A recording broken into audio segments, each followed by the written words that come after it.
Tata intra ವಿಟೇನಲ್ಲ ಗಾಡಿ ಕಳಿಸಿರೋದು? ಹೌದಣ್ಣ. ಮಾಡಲ್ ಎಷ್ಟು ಗಾಡಿದು? 2021 ಎಂಡ್ ಅಣ್ಣ. ಓನರ್ ಎಷ್ಟಾಗಿದ್ದಾರೆ ಗಾಡಿದು? 3 ಓನರು. ಡಾಕ್ಯುಮೆಂಟ್ಸ್ ಎಲ್ಲ ರನ್ನಿಂಗ್ ಇದೆಯಾ? ಎಲ್ಲ ರನ್ನಿಂಗ್ ಇದೆ ಅಣ್ಣ. ಗಾಡಿ ರನ್ನಿಂಗ್ ಎಷ್ಟಾಗಿದೆ? ಗಾಡಿ ರನ್ನಿಂಗ್ 51,000 ಏನೋ ಆಗಿದೆ ಅಣ್ಣ. 50,000 ಹೊಡೆಯುತ್ತೆ. ಹ್ಮ್. Tyre condition? ಟೈರು ಒಂದೆರಡು ಸರಿಯಾಗಿದ್ದಾವೆ, 2 ಹಾಕ್ಕೋಬೇಕಣ್ಣ.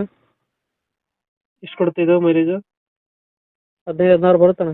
15 ಕೊಡುತ್ತೆ. ಲೋನ್ ಇದೆಯಾ ಗಾಡಿ ಮೇಲೆ ಏನಾದ್ರು? ಗಾಡಿ ಮೇಲೆ ಲೋನ್ ಇದೆ, ಬಟ್ ಅದೆಲ್ಲ ಕ್ಲಿಯರ್ ಮಾಡ್ಕೊಡ್ತೀವಿ. ಕ್ಲಿಯರ್ ಮಾಡ್ಕೊಡ್ತೀರಾ? ಹ್ಮ್. Tyre condition? ಟೈರ್ ಕರ್ಷನ್ 2 ಸರಿಯಾಗಿದೆ, 2 ಹಾಕ್ಕೋಬೇಕಂತ ಹೇಳಿದಲ್ಲ. ಎಕ್ಸ್ಟ್ರಾ ಫಿಟ್ಟಿಂಗ್ ಏನು ಮಾಡ್ತಿರಲ್ಲ ಗಾಡಿಗೆ? ಏನು ಎಕ್ಸ್ಟ್ರಾ ಫಿಟ್ಟಿಂಗ್ ಏನಿಲ್ಲ ಅಣ್ಣ. ಎಕ್ಸ್ಟ್ರಾ ಫಿಟ್ಟಿಂಗ್ ಏನು ಮಾಡಿಸಿಲ್ಲ. ಹ್ಮ್. ಡೆಂಟು ಕ್ರಚಸ್ ಏನಾದ್ರು ಇದೆಯಾ ಗಾಡಿಯಲ್ಲಿ? ಒಂದು ಕಡೆ ಕ್ರಾಚ್ ಇದೆ ಲೈಟಾಗಿ ಅಷ್ಟೇ ಅಣ್ಣ. ಫೋಟೋ ಹಾಕಿದ್ದೀನಿ, ಅದ್ರಲ್ಲಿ ಏನಿದೆ ಅದು ಕರೆಕ್ಟ್ ಆಗಿದೆ.